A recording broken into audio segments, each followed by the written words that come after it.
So good morning, Jody. How are you today? I'm good, Miss Felicia. How are you? Great, great. Well, we thank you so much for joining us again this week to expound on risk management when it comes to livestock. And we will definitely enjoy what you have to present to us. And so, again, we're doing risk management on livestock this particular week with Jody Reyer. Go ahead, Mr. Jody. Oh, thank y'all. Okay, last week we kind of hit the kind of the basics, and we hit some real broad brush strokes. This week, what we want to do is kind of fine tune it a little bit and go a little more in detail, and hopefully we'll get a better handle on risk management. Now, risk, I want to reiterate, is something that we cannot avoid. It is a constant that is there. And it is there because without risk, we're not ever going to have the choice for the reward. So anytime that we have that goal that we're setting, we're going to ensue a certain amount of risk. Now, mitigating that and trying to make that to where it is not as dangerous is what we're trying to do. So the best way to do that starting off is we have to have a plan. You have to know where you're going. Every step that you take is going to get you closer to your destination. Now, with the livestock operation, you have several different avenues that you can go, and each one of those, you assume a different amount of risk, you assume a different workload, and you want to diversify so you're not putting all your eggs into one basket, but at the same time, too much diversification can put you at a greater risk than you were if you were not diversified. So it's the old saying, you can only ride two horses at the same time if you get them headed in the same direction. So we like the 1, 2, 3. And 1, 2, 3 is you're looking at whether it be cattle, sheep, pigs, whatever, you have your number ones. And the way that I start this is my cattle are out there, and here is my crop. This is my potential for my reward. So this is what is going to also expose me to risk. Those number one cattle are my best cattle, and those are the cattle that I would like to retain. So they are automatically taken away from the book, and they're put over here in this special category. Those number two cattle then offer me what would be mostly my average stock. It's going to be a bell curve anytime you're doing with the 1, 2, 3. So the twos are going to be my average, and those average cattle are the ones that I'm looking to make revenue off of. Now, my best form of revenue is selling breeding stock because I assume the least amount of risk that way. So I sell my number two cattle in breeding stock, then that leaves me my number threes. And my number threes, they cash flow things, and those are stock that go into our meat side. So those number threes end up right here. Now, inside those twos and threes from the initial group, you can then group them again, 1, 2s, and 3s. And you can keep doing this to where you've really fine-tuned different markets. But let's focus primarily on these number threes that are going into the beef side of the operation. I've got all of them in there. They all enter the pen as number threes, and then that's the pen. We then rank them again 1, 2s, and 3s. Those one cattle will be the smallest portion of that population. So they'll be the absolute best out of that feeder group. Those cattle are the ones that we're going to get the best profit. Twos will be the lion's share. So those are going to be things that, that fit most of our customers' needs. The number threes are cattle that I probably do not want to invest a lot of money in. So I'm going to liquidate those cattle. So by doing this, my number one cattle were the best of what I had, and that gives me the best profit margin. My number two cattle are my average cattle, and that gives me a budget. So that budget should cover most of my operation cost and keep me really solvent. Those number three cattle fill a void that is very important in a livestock operation is cash flow. A lot of times we are cash flow deficient. You know, you just don't have the money to keep going. Pardon me, I'm gonna back my truck up. The shade is running away from me. If y'all can see me, I'm in a parking lot. Is that better? So those number three cattle, they give me cash flow. Cash flow is very important, and we need that in our operation because it helps us not to get in such a crunch. Here's the thing. We have three asset centers as farmers, especially in livestock. You have time, you have money, and you have stock. When you look at these three things, you can have at the most two at any time. If you want more stock, you got to give up money. So all these things are inversely related. And let's talk about time. There's a great misuse of this word in I need more time. There is no such thing as more time. We all get 24 hours in a day. The difference is how we use that. Now you can allocate some of your 24 hours to something and allocate more time to it, but you did not create more time. Now, it's very important that we understand and we recognize that. There are a lot of things that we know to be true, but we just don't practice them. So we get 24 hours in a day. How we utilize our time is very important. When you're looking at your time, that is one of your greatest assets. Second is money. Money is tied up a lot of times in livestock operations in time and stock. But when we're looking at our money, we have to have a certain amount of cash flow. We have to have the ability to pay for something, pay for fencing. You just can't get everything on your looks.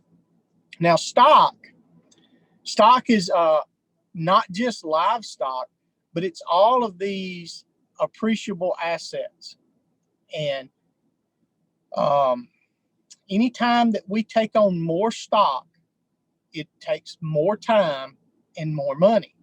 Anytime we liquidate stock, we should get extra time to allocate somewhere else, and we should get some extra money. If it's not working like that, we have a problem, and those problems are where we've exposed ourselves to risk. Now, this is so important. I'm going to hammer this point again. It's not an investment if it depreciates. Livestock is an investment because it appreciates. It is designed to appreciate. If your livestock is not appreciating, you're doing it wrong. Plain and simple. If your land is not appreciating, you're doing it wrong.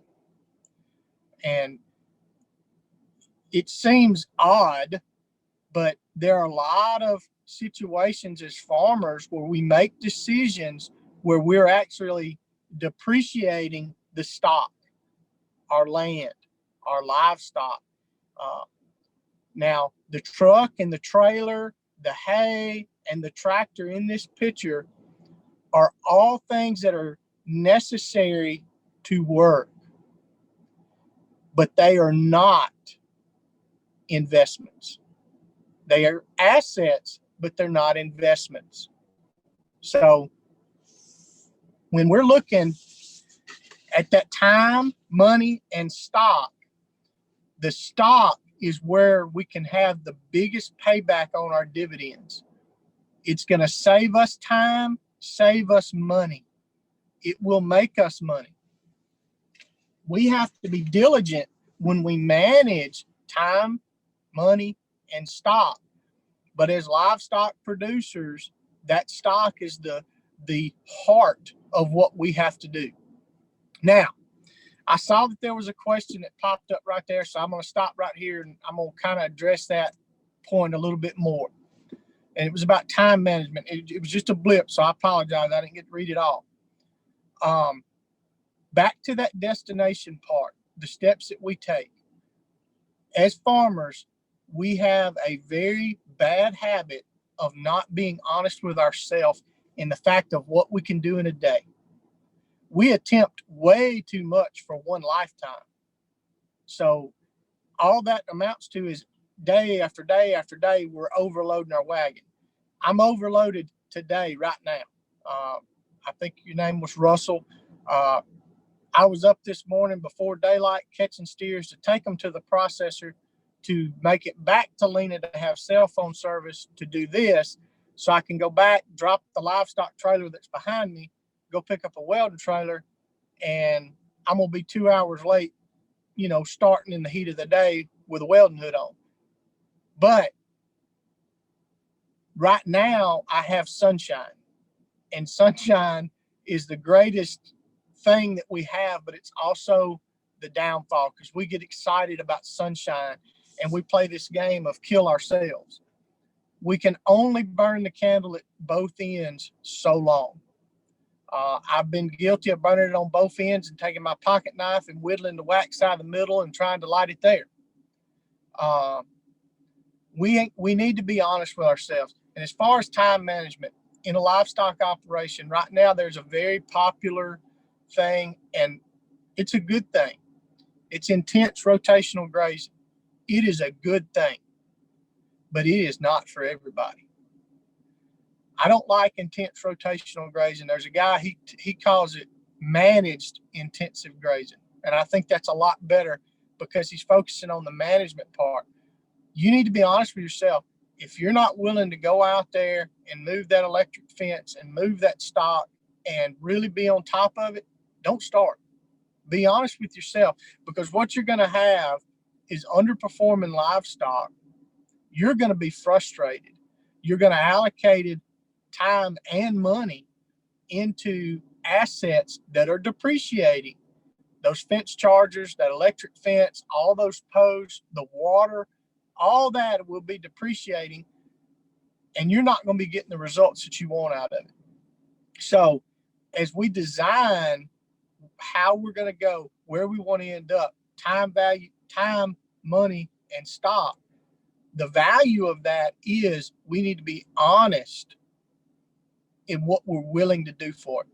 Not only what we're willing to do for it, but what are we willing to give up? Time, money, and stock. It is one of those things where you can expose yourself on more fronts than anything just because you weren't honest. Because it works over here does not mean it works over there. The thing about questions of how many cattle can I take on my property, how many per acre, how to do this, it's all relative to where you are. It's relative to your unique piece of dirt. It's relative to your unique skill set. It's relative to your work ethic. It's relative to what you want to do. So with that, we got to be focused on what we're willing to do. Now, good stock pays. That stock portion, that is our lump sum asset that makes or breaks us, because it has the greatest potential to make us money, and it also has the greatest potential to make us lose money. Now, I'm really, really a big proponent of native cattle, specifically Piney Woods cattle. They were developed here in the Deep South. They are a true landrace breed of cattle that are, for all intents and purposes, bomb-proof. They're depression-proof. They work. My cattle work for me. I don't necessarily work for them. sometimes they have to get by. And I want cattle that have the ability to get by. Now, when you look at a breed like the Piney Woods, it does not matter that this person over here has got something else. This person over here has something else. There are so many different breeds of cattle, and in any county and in any town, you're going to find a representation of all various breeds of cattle. But for some reason, when people go to looking at cattle, they look around them and they say, well, this is what such and such is raising. Well, that may be good and it may be bad. The thing that you need to ask yourself is do I want the results that they are getting? Whatever decisions that they're making are giving them a certain amount of results. If you're happy with those, by all means, make the decisions they're making. But if you're not happy with them, don't think that just because you're doing it, it's going to be different. And it's everybody that gets on 55 headed north is going to go past Winona, and they're going to keep going on up to Batesville, and you're not going to get to Biloxi by heading 55 north. So just because you're at the wheel, don't think that you're going to necessarily change it if all your factors are the same. So native cattle perform in tough conditions. Risk management, you're going to be faced with tough conditions. In California right now, they're facing a tremendous drought. These cattle, it's hot. Oh yeah. Death Valley is record temps. Them cattle, they may be panting, they may be hunting some shade, but they're going to be working harder for you than another breed that's not suited to that environment. Now, we have all kind of ideas as livestock producers, and we have a bad habit of taking all of our ideas and throwing them up against the wall and seeing what sticks. Or we have these ideas that we never act on, and our inaction becomes our decision-making process. It's better to take all your ideas and throw them up against the wall than it is to sit back and just be a pantheist, see what pans out. That does not work. Livestock operations, you need to be proactive. Now, I showed this video, this picture last week. All right. Keeping in mind that the trailer, you be standing at the back of the trailer. The cattle need to go to that yellow gate. The cattle come off the trailer in a line facing that yellow gate. And then we put this half round sweep in there to make the cattle turn around. There's nothing wrong with a half round sweep. It works great. Dr. Grandin has done a phenomenal job. But if the cattle were already headed in a straight line, why did we stop and say, I want y'all to turn around in a circle? It doesn't work. But somebody said, we need this, we need that. It doesn't work. They took a lot of time. They took a lot of money, and they put it in here, and they're not getting favorable results. I watched them try to load the cattle in that yellow gate, and it was a lot harder to get the cattle in the yellow gate with the sweep than it was to run them up an alley with just a gate behind them. The difference in the cost was only probably about $3,000. So you're out $3,000 and you've appreciated your aggravation factor. And these are the kind of things that we do in livestock operations, and we don't realize that we're doing it. We just get used to it. We get comfortable with, oh, it's just that way. So we don't want to do that if we're starting out, especially if we have the opportunity to make a better decision, to make a simpler decision, to make it easy. One of the best things I can give people in livestock operations for advice is make the cattle think it's their idea. You don't have to convince them if they think it's their idea. So this is a drawing. It's got all kind of pretty pictures and little swirls and all this and so forth and so on. This is great, but it may not work in your situation. This was designed to work in one situation, to fit a box that he already had. And you need to understand, wherever you are, you're in a box. You have your own set of time, you have your own set of money, and you have your own set of stock. And those are totally unique to you. And so when you're assessing where you want to go, when you're assessing your risk, those are totally unique to your situation. So you cannot take necessarily broad brushstrokes or what everybody else is doing and apply them to what you have and expect to have favorable outcomes. But what you can do is rely on a set of principles. And there are principles that work no matter what. There are principles that tend to always lead to a positive result. I don't know how many people know this or how many people have actually paid attention to it, but if you've ever watched cattle move, cattle are in a left-hand lead, and cattle instinctively like to turn to the left. So when you look at these gates that are here, anytime that I'm going to put myself in a situation where I have cattle and they're not necessarily wanting to go somewhere, or they need to be moved to a different location, I'm going to be watching how those cattle move. And so this was designed, these upper pens are smaller than what I would like. The rule in a pen is if you need to be in the pen with the cow, it needs to be 12 foot wide. That's a good rule. This pen is only 10 foot. That's a little too close for my 250 pounds to be in there with them. So 12 foot in alleys where you need to be in there with cattle.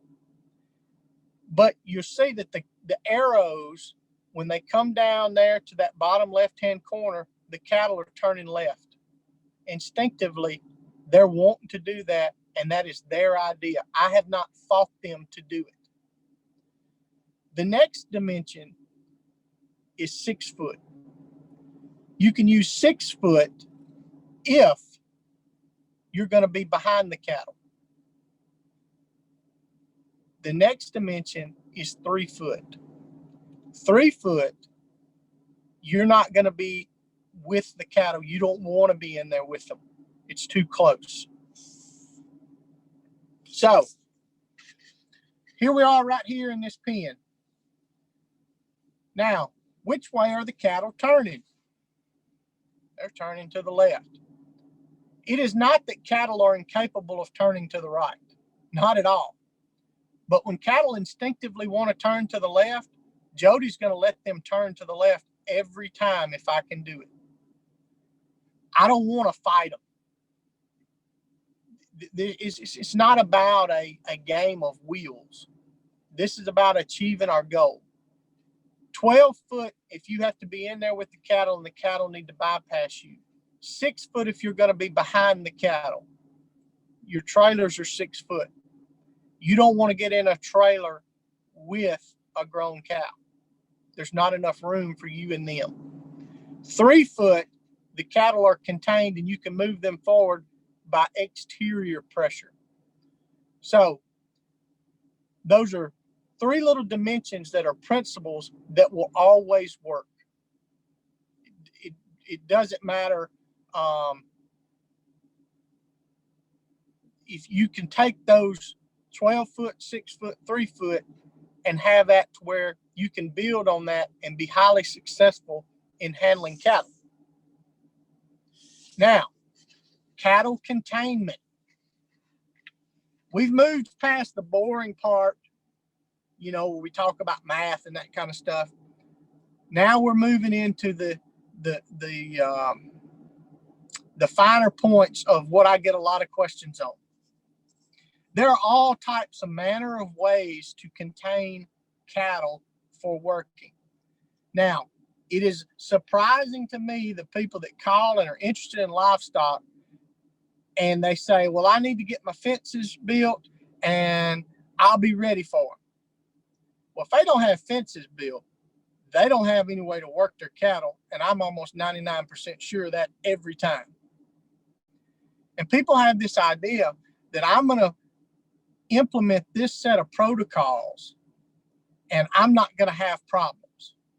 It does not work that way.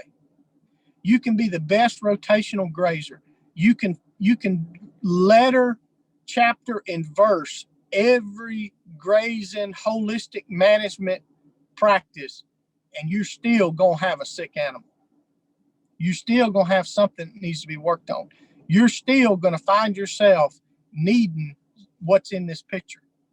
You have to have a way to have that stock restrained to where you can doctor on it.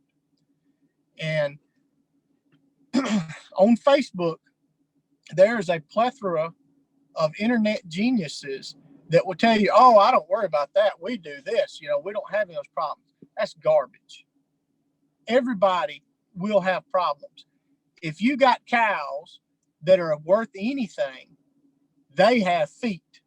And if they have feet, they're prone to step on something that will puncture that hoof. And you're going to get what is commonly referred to in the South as rot foot. Because it's going to hurt, they're going to go stand in some mud, and then bacteria is going to set in, and they're going to get swelling above those 2 digits and in between their dew claw in the back. And you got to have a way to restrain that cow and pick that foot up safely to where you can treat that cow. Now, the pantheist, I'm going to see what pans out. I do rotational grazing, so I don't have to worry about that. What you're going to end up with is a dead animal. And what that makes you is a terrible livestock manager. So you may have read the book, but in principle, you failed. You did that animal an injustice. Now, let's not be that way. Let's take care of our stock. You need a way that you can safely restrain that animal. Now, what I said does not always work everywhere. If you'll look at that animal's head, you will see that there is no head catch. That animal's neck is not restrained, not one bit. We used to call this a poor boy squeeze. I've done it in trailers with calves, done it behind gates. Sometimes you just have to improvise. The proper name for this type of chute is called a Medina. And it's basically 2 gates that squeeze parallel, and then that rope goes behind their butt, and it keeps them from backing up. The animal is comfortable because it feels the pressure squeezing in on them. They're standing on the ground, and they can't back up and they can't go forward. You're at a point to where you're pretty safe to do whatever you need to do with this cow. You have not exposed yourself to harm and risk unnecessarily, and you're mitigating risk from an animal health standpoint, from a herd health standpoint. Now, what's happening in this picture is this cow was getting ready to go to a new home. I had her. She was an old cow, and she's getting advertised right down her front shoulder. Same thing that's on my hat. I'm advertising my farm. I'm very proud of this cow's genetics. I'm very proud of where she's going to go. My goal as a farm is to make money. The brand that she wears on her hide is advertising. Very cheap advertising. That advertising, while it may expose me to risk if she was to get out on the road and somebody hit her, That's very minuscule. If I'm managing things, I'm going to mitigate that from a risk management standpoint.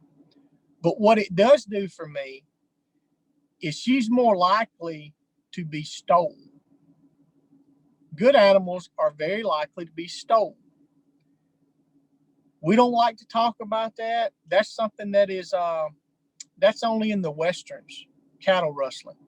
Cattle rustling is alive and well today, y'all. And you're doing your job, especially rotational grazers, your cattle tend to get very gentle. Do you know how easy it is to steal gentle cattle? Real easy. All it takes is an opportunity and a good dog. And they can take them cattle that are used to people, used to being in pressure situations, and they can put them right on the trailer. If you think a cattle rustler won't do it, you are mistaken. 20 miles from where I'm sitting, there's a big livestock barn that a guy just waltzed in there at about 11 o'clock at night with his trailer, and he backed it up there and he opened up the pen and he gut loaded his trailer with some really, really nice replacement heifers. And then he drove all the way to Louisiana. He would have gotten away with it, but he got cold feet and he brought the cattle back voluntarily. But the man who marketed the cattle had no identification on them. Nobody could have proved them. They were brought into the barn late. They didn't even have back tags on them, which back tags are very minimal animal identification. But those cattle could have been fenced at market value, which was high, free and clear. Trust your neighbor, brand your cattle. There's only one form of livestock identification that is ever held up in a court of law, and that is the hot brand. So this animal is restrained. She's being branded, which advertises my farm, which allocates more income to me. It's free advertising. She's being branded because when she gets out, somebody can identify her. She gets stole, somebody can identify her. I'm bringing everything back to managing what's important to me. This is an example of a hot brand. Needs to look like saddle leather. All right. My number one most asked question. This is what we're fixing to get into. If I could tell you one thing at a livestock operation that's going to make your operation better and make you money, the most simple thing I can tell you and I can encourage you to do is right here. What we're looking at is a little bull calf who got away. He wanted to go hide in the woods when everybody else got work, so he's a little older. And if allowed to continue, what he's going to be is a nuisance. Now, if you're squeamish, if you have a delicate disposition and stomach, your constitution is not for blood, you may want to mute your screen now, because we finna separate the men from the boys. This bull calf does not have what it takes to be a herd sire. As a livestock operation, you want to make your best better. The fastest way to do that is castrate. As a livestock operation, if you want to mitigate your risk, the fastest way to do that is castrate. From a livestock operation, if you want to keep yourself safer handling and working your cattle on a daily operation, the fastest thing you can get to that destination is castrate. Now, we are a seed stock operation. We sell breeding stock.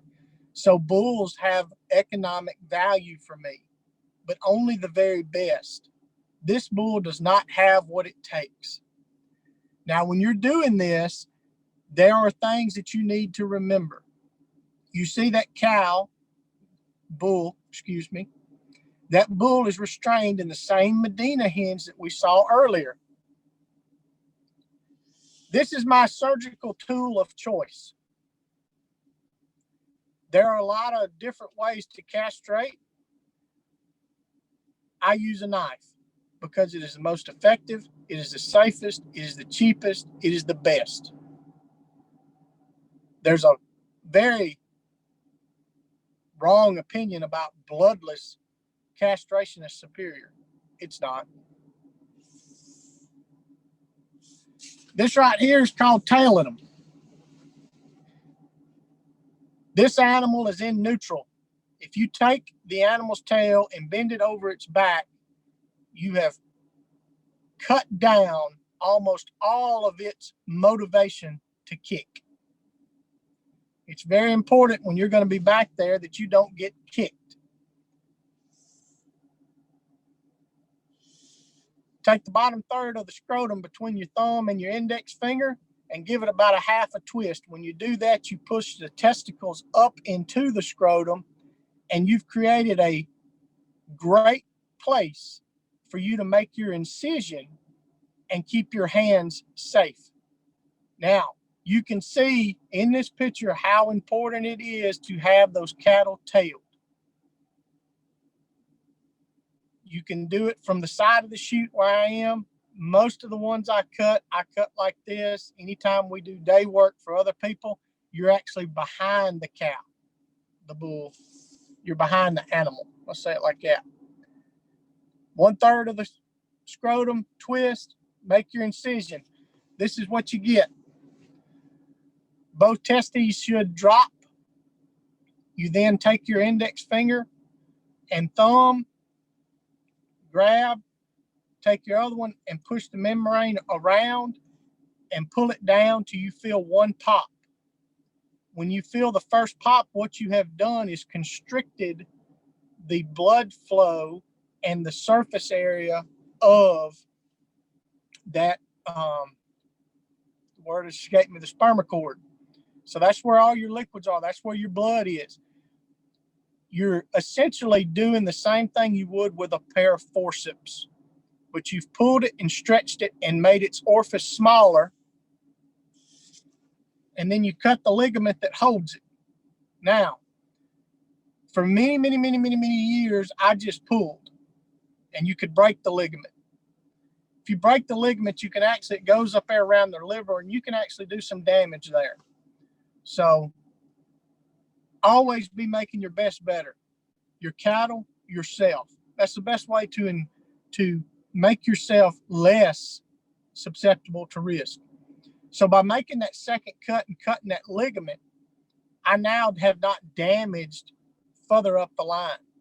And when you take your cattle to a marketing venue like a sale barn, those order buyers can look at a cow and tell, number one, is it castrated? They're going to give you less for intact bulls. They can tell, did you band it or did you knife cut it?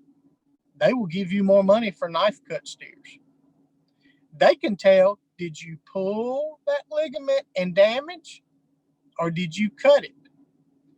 If you've damaged that ligament, those steers will tend to come off as what they call humpbacked. So those order buyers are looking at a lot of cattle. They know what they're doing. So in this process, if you have done something wrong, you have exposed yourself to that risk. You spent the time. You liquidated stock, but you're going to take less money because you didn't complete it all the way through. You didn't use your best practice. When you've castrated, what you're going to do is improve your herd, keep your herd at a plateau where your best becomes your better. And so then you've hit another plane on that plateau. And what you want to do is keep improving continually. Risk management will always lead you to the route of an improved herd and improved operation. Now, we've improved. The process we just saw, this picture was taken last week. I had a herd sire that I thought was going to be stellar. He took an injury. These are both his testes. It don't look good. So I revisited a decision I'd already made and reevaluated. And by doing this, by castrating that herd sire, I not only improved my herd, but the genetics of the entire Piney Woods breed, because he's not passing those inferior genetics off. This could have been an injury. It could have been genetic. Don't know. At this point, I don't care. He will now be liquidated into beef. I've made my decision. There's no going back. And at this point, I don't have a regret, because I know that it's better to err on the side of doing away with what could be a gray area or what could be a little bit of inferior, and sticking with what is top notch, sticking with what is best, to appreciate my time, to appreciate my money, and appreciate my stock. I would like to follow up with never give up on your stupid, stupid dreams, because it's going to be hot. There's going to be hard days. There's going to be tough days. Thank you. Thank you, Mr. Jody. Thank you always. We appreciate just so much insight that you have when it comes to livestock and just definitely just the beef cattle industry. We have, as you always allude to, we have the pie in the sky farmers, and we have to be realistic. Livestock is very, very expensive industry if you're going to try to do it, and you always bring us back down to earth. You let us know what it entails, what's needed, because that's out there. We know that, but we want to make sure that we're sharing farmers that's actually doing the work, not the pie in the sky, not things that could be misconstrued as this is easy. One of the things I like to say is basically it becomes easy when you have done good 20 years of it. You know, it takes time. And only reason why I say possibly could become easy then is muscle memory after a while. But Mr. Jody, I thank you so much. We have a few more minutes, if you don't mind.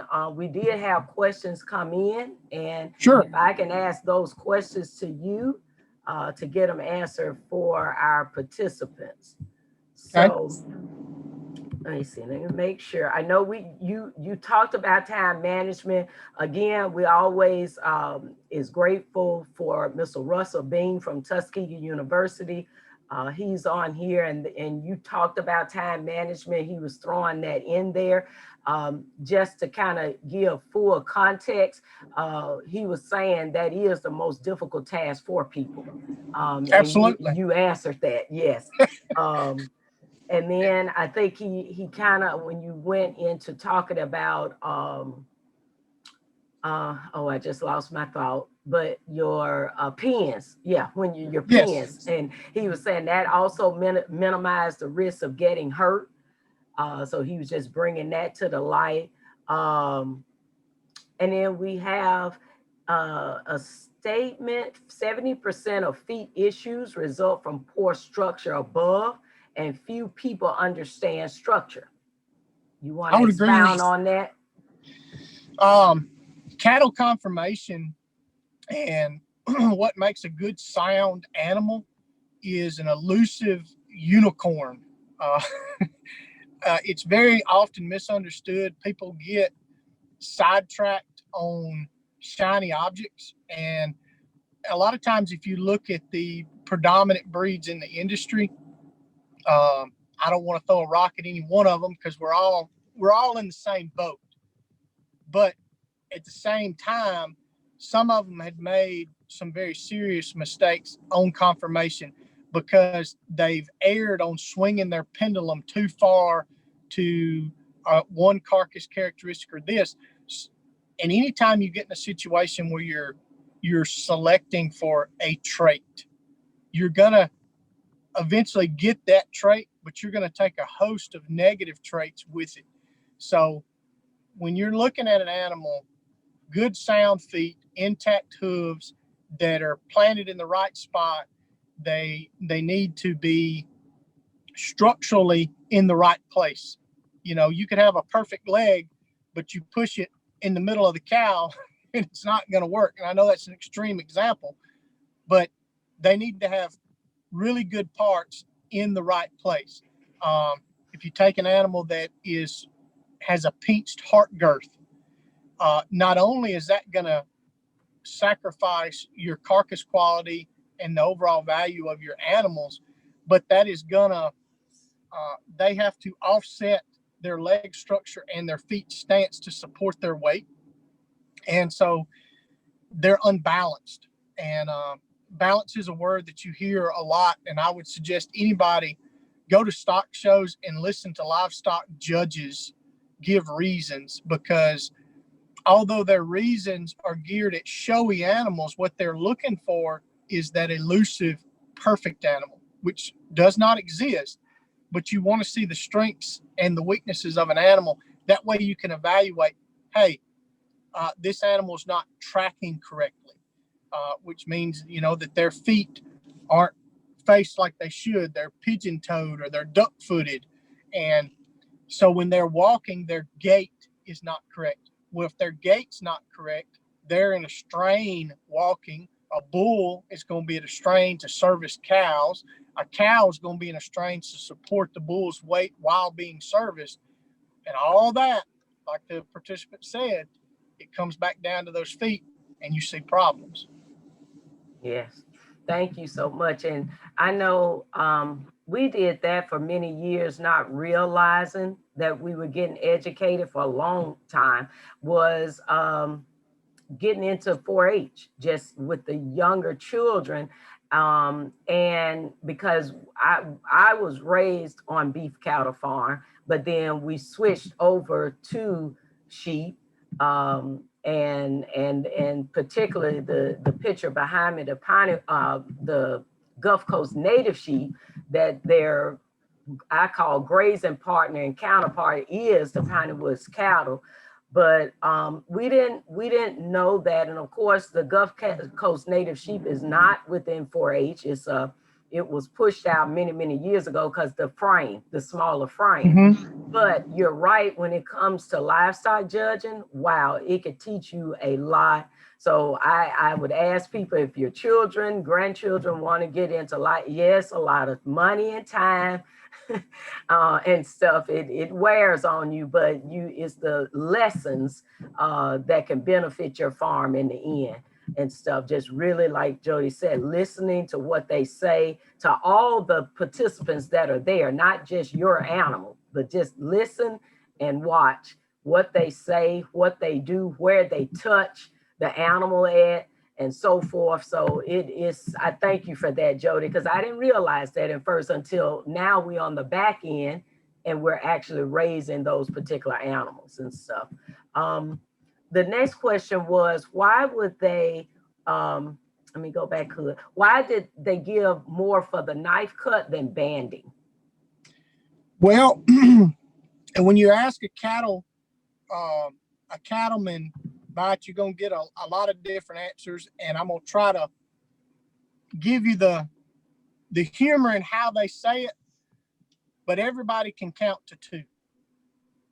And when you band an animal, you basically have 3 popular type banders. One would be the little green bander that works great on calves, and it goes on a set of pliers, and you squeeze it, pull the scrotum through, then pop 2 testicles. Well, then you have to pull those pliers off. In that act, you can push one of those testicles above that rubber band, and what you get is a stag. He does not have the carcass characteristics of a steer. He still has the mindset of a bull. And so, although he does benefit from the testosterone in growth, his carcass quality is greatly diminished. stag cut steer in my line of work, he's worth $350, $400 less to me.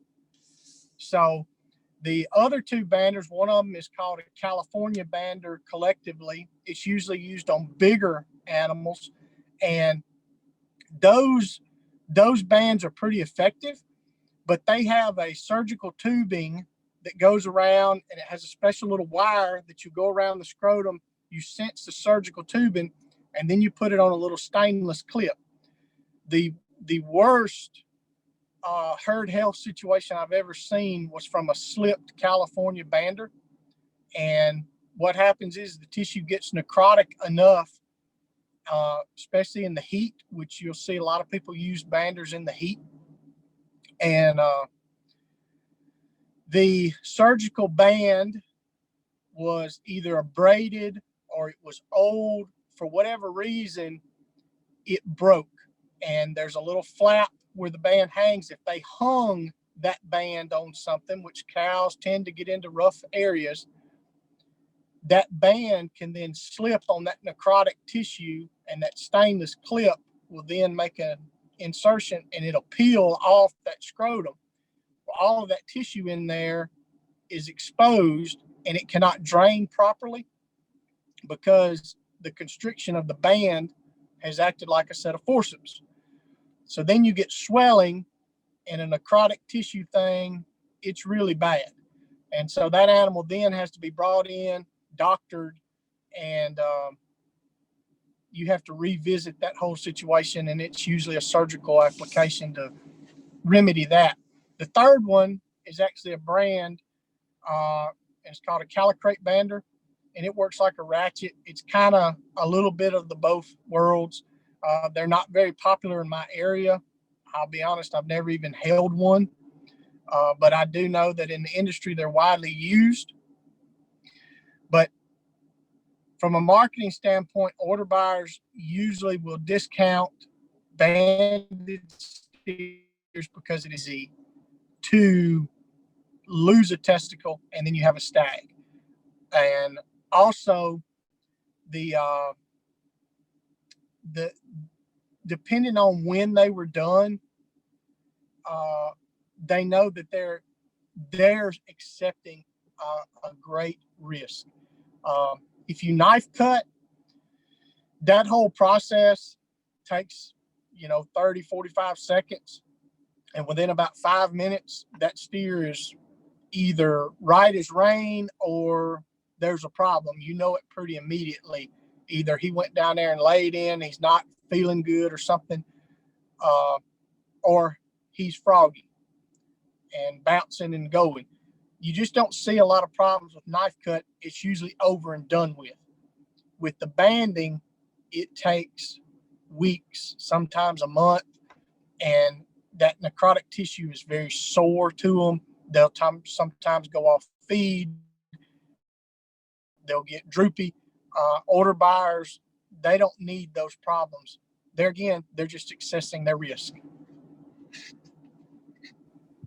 Thank you so much for that answer, Jody.